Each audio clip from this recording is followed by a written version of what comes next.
to a developing story out of southwest Miami-Dade, where police say a woman is still missing after being abducted from her job this morning.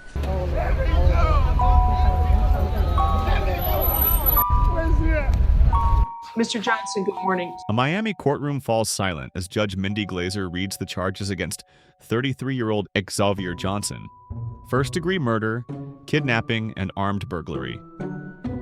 The defendant sits calmly, discussing his jet skis and mini bikes as if he's at a car dealership, not facing a potential death sentence. The assets you own, the property you own, and what, jet skis and what else? The value of my jet skis is $16,000. But here's what makes this case extraordinary. It all unraveled because of a father's love and pink balloons released into a Miami sky. How does a relationship that lasted 11 years, produced 2 children, and looked picture-perfect on social media end with a confession to murder? How does a man who attended family barbecues for over a decade become the person that same family has to hunt down in the swamps of Homestead? Who's the bigger baby when sick? Who's the social butterfly? Who's the messy one? Who works out more? Who requires more attention?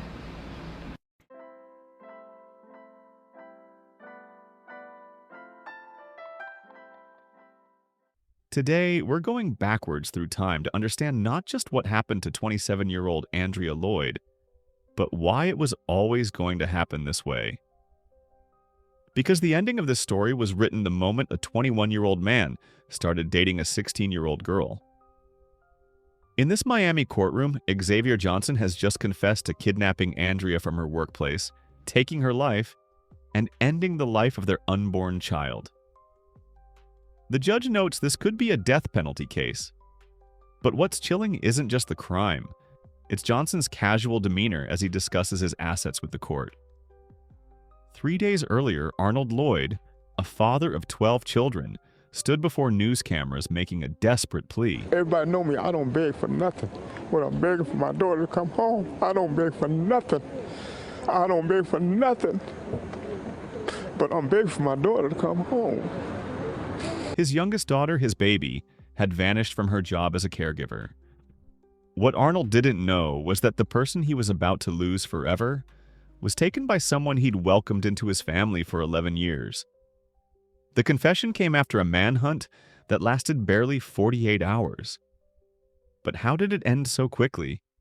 The answer lies in a family that refused to wait for someone else to find their daughter. December 9th, 2021, one day after Andrea Lloyd vanished. While police launched their official investigation, the Lloyd family was conducting their own search.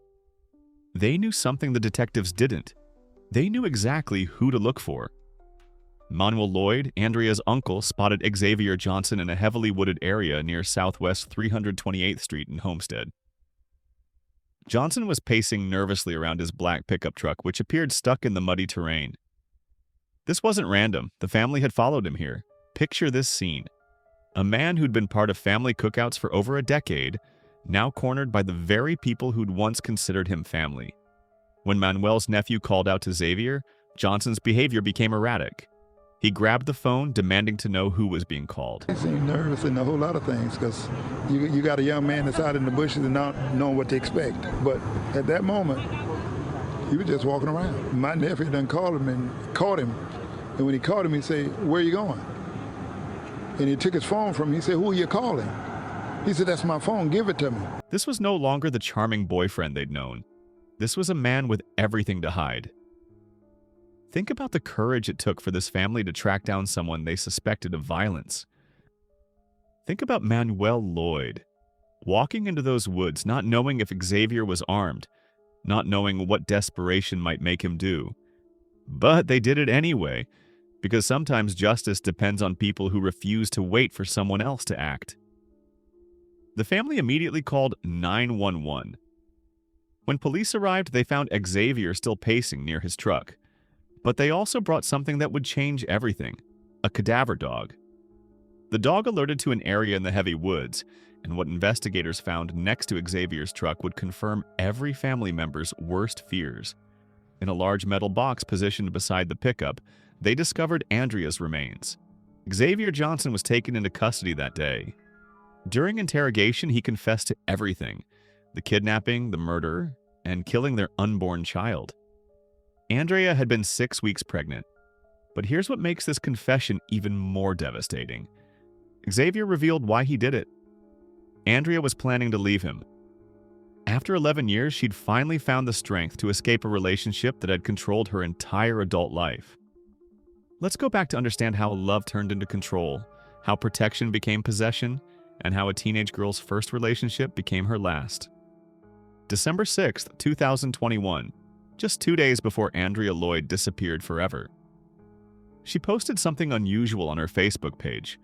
Not another happy couple photo or family update, but a post about narcissistic manipulators and toxic relationships. The timing of this post wasn't coincidental. According to Dr. Lee Salem, a psychiatrist from Homestead, who later analyzed the case, this type of social media activity often signals someone who's finally recognizing the patterns in their own relationship. For 11 years, Andrea and Xavier's social media presence told the story of a perfect couple. Jet ski adventures, romantic getaways, surprise gifts, and genuine-looking happiness. Their posts showed a life that many would envy: a successful young woman, a devoted partner, 2 beautiful children, and another baby on the way. But social media is a curated reality, and the Lloyd family was seeing something different behind the scenes. Arnold Lloyd, Andrea's father, later revealed that Andrea had grown tired of Xavier's infidelity. She was ready to leave him, ready to build a life on her own terms. What's particularly chilling is understanding how this relationship began. Andrea was 16, still navigating high school when she started dating 21-year-old Xavier Johnson. Do the math. This wasn't a romance between equals. This was a grown man pursuing a teenager. For Andrea's entire adult life, Xavier had been the defining relationship. He shaped her 20s, influenced her major life decisions, and became the father of her children. When someone enters your life at 16 and stays until 27, they don't just know you, they helped create who you became. Dr. Salem identified the classic warning signs that were present in this relationship: jealousy, controlling behavior, isolation from family and friends, and cruelty. But these signs were masked by what appeared to be genuine affection and a shared life. The family noticed Xavier was always present at gatherings, always seeming happy with Andrea. They never saw them argue publicly. To outside observers, including Andrea's own family, they appeared to be thriving together. Arnold Lloyd himself admitted that if he had known anything was wrong, he would have intervened immediately. This is the insidious nature of controlling relationships. They can look perfect from the outside while being prisons on the inside. The abuser becomes skilled at presenting the right image to family and friends while maintaining control behind closed doors. Andrea's December 6th Facebook post about narcissistic manipulators wasn't random. It was her way of finally naming what she'd been living through. It was her recognition that the relationship she'd been in since she was a teenager wasn't the loving partnership it appeared to be. But naming it and escaping it are two very different things. For someone who's been controlled since their teenage years, the idea of leaving can feel impossible. Where do you go when this relationship has defined your entire adult identity? How do you rebuild when you've never actually built yourself up independently? The post was a cry for help, a moment of clarity, and perhaps most tragically, a countdown timer. Andrea was finally ready to reclaim her life, but Xavier Johnson had spent 11 years making sure she understood that her life belonged to him. For Andrea, the gap between recognition and freedom would prove to be measured in hours, not months. And those hours would play out in the most terrifying way possible. At her workplace, where she felt safe and purposeful, caring for vulnerable people who depended on her protection. The irony is heartbreaking. Andrea spent her professional life protecting vulnerable adults, but when she needed protection most, she was alone with someone who had been systematically removing her power to protect herself for over a decade. December 8th, 2021, 12:30 a.m. Andrea Lloyd was working her overnight shift at a group home on Southwest 285th Terrace near Homestead. As a residential program director, she was responsible for vulnerable adults who depended on her care and protection. This wasn't just any job for Andrea. Caregiving was her calling.